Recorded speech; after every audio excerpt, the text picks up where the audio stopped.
ದಲಿತರಿಗೆ ಸ್ವಾಭಿಮಾನವಿದ್ರೆ, ಅಂಬೇಡ್ಕರ್ ಮೇಲೆ ಗೌರವವಿದ್ರೆ ಈ ಬಾರಿ ಯಾರು ಚಿತ್ರದುರ್ಗದ ಹಿಂದೂ ಮಹಾಗಣಪತಿ ಶೋಭಾಯಾತ್ರೆಯಲ್ಲಿ ಭಾಗವಹಿಸಬೇಕು ಎಂದು ದಲಿತ ಮುಖಂಡ ಬಾಳೆಕಾಯಿ ಶ್ರೀನಿವಾಸ್ ಕರೆ ನೀಡಿದ್ದಾರೆ.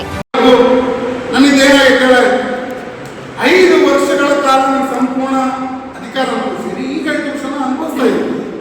ನಿಮ್ಮ ಪರಿಸ್ಥಿತಿ ಏನಿದೆ ಅಂದ್ರೆ ಒಳ ಮೀಸಲಾತಿ ತಂದು ಬಿಡಕ್ಕೂ ನಿಮ್ಮ ಕೈಲಿ ಆಗ್ತಾ ಇಲ್ಲ ಅಲ್ಲ. ಸುಗ್ರೀವ ಆಜ್ಞೆ ಹೊರಡಿಸಿ ನಿಮ್ಮ ಕೈಲಿ ಮೀಸಲಾತಿ ಜಾರಿ ಮಾಡೋಕ್ಕಾಗ್ತಿಲ್ಲ.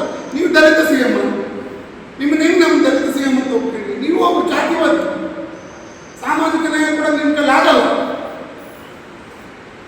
ಎಷ್ಟೋ ಜನ ಬೀದಿಗೆ ಬಂದಿದ್ದಾರೆ, ಎಷ್ಟೋ ಜನ ಭಿಕ್ಷೆ ಎತ್ತಿದ್ದಾರೆ, ಎಷ್ಟೋ ಜನ ಕೊಲೆಗಳಾಗಿದ್ದಾರೆ, ಮದುವೆ ಮೆರವಣಿಗೆ ಕೊಲೆ ಮಾಡಿದ್ದಾರೆ, ಅತ್ಯಾಚಾರಗಳು ಮಾಡಿದ್ದಾರೆ. ಕೇಳಿದ್ರು ಕೇಳೋದಿಲ್ಲ, ಕೇಳಿದ್ರು ಕಿವಿ ಕೊಡೋದು. ಈ ಪರಿಸ್ಥಿತಿ ನಮ್ಮ ಸಮುದಾಯವನ್ನು ನಿಂತುಬಿಡ್ತೀವಿ. ಮುಂದೆ ಏನಪ್ಪ ಇದೆಲ್ಲ ಸರಿ, ನೀವೇನ್ ಮಾಡ್ತೀವಿ? ಮುಂದೆ ಯಾವ ರೀತಿ ಹೋರಾಟ ಮಾಡ್ತೀವಿ?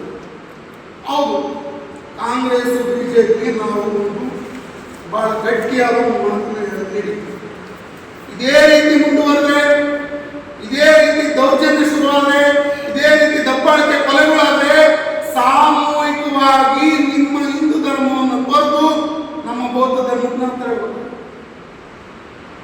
ಇದು ನಮ್ಮ ಕೊನೆಯಾಗಿ.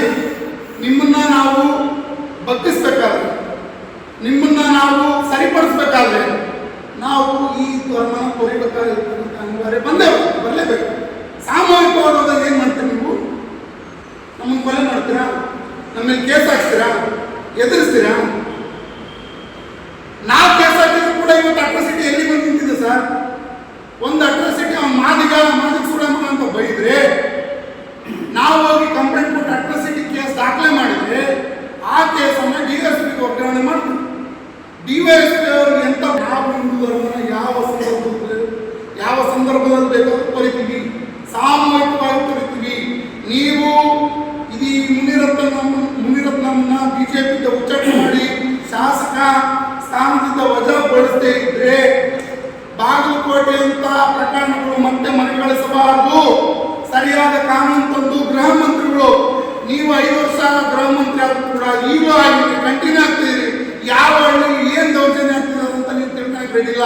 ಅಷ್ಟು ಪೊಲೀಸ್ ಇಲಾಖೆ ನಿಮ್ಮ ಕೈ ಇದೆ. ನಿಮಗೇನು ಅಧಿಕಾರ ಬೆಳೆಸ್ಬೇಕು ಅಧಿಕಾರ ಮಾಡ್ತೀರಿ. ಅಧಿಕಾರಕ್ಕೆ ಒಂದು ಜಾತಿ ಬೇಕು. ನಾನು ಚಲವಾದಿ ಕಣಯ್ಯ, ನಾನು ಚಲವಾದಿ ಮುಖಂಡ, ನಾನು ದಲಿತ ಮುಖಂಡ ಅಂತ ಪರಮೇಶ್ವರ ಅವ್ರಿಗೆ ಬೇಕು. ಜಾತಿ ಇಟ್ಕೊಂಡು ಅಧಿಕಾರ ಮಾಡ್ತಿರೋದು, ಜಾತಿಯಲ್ಲಿ ಆಗ್ತಕ್ಕಂಥ ದೌರ್ಜನ್ಯ ನಿಮಗೂ ಬೇಕಾಗಿದೆ. ನಿಮ್ಮನ್ನು ಕೂಡ ನಾವು ಧಿಕ್ಕರಿಸ್ತೀವಿ ಅಂತ ಹೇಳ್ತಾ ನಮ್ಮನ್ನ ಪ್ರೀತಿ ಮಾಡಿ ನನ್ನಲ್ಲ. ಇವರು ಚಿತ್ರದುರ್ಗದಲ್ಲಿ ಪತ್ರಿಕಾಗೋಷ್ಠಿಯಲ್ಲಿ ಮಾತನಾಡಿದರು. ಯಾವ ಧರ್ಮ ಸಮುದಾಯ ನಮ್ಮನ್ನ ಒಪ್ಪಿಕೊಳ್ಳುವುದಿಲ್ಲವೋ ಅಂತಹ ಧರ್ಮವನ್ನ ಧಿಕ್ಕರಿಸಿ ಸಾಮಾಜಿಕ ಹೋರಾಟ ಮಾಡಿರಿ. ರಾಜಕೀಯ ಪಕ್ಷಗಳು ಕೂಡ ನಮ್ಮನ್ನ ಬಳಸಿಕೊಳ್ಳುತ್ತಿವೆ ಎಂದು ತರಾಟೆಗೆ ತೆಗೆದುಕೊಂಡರು.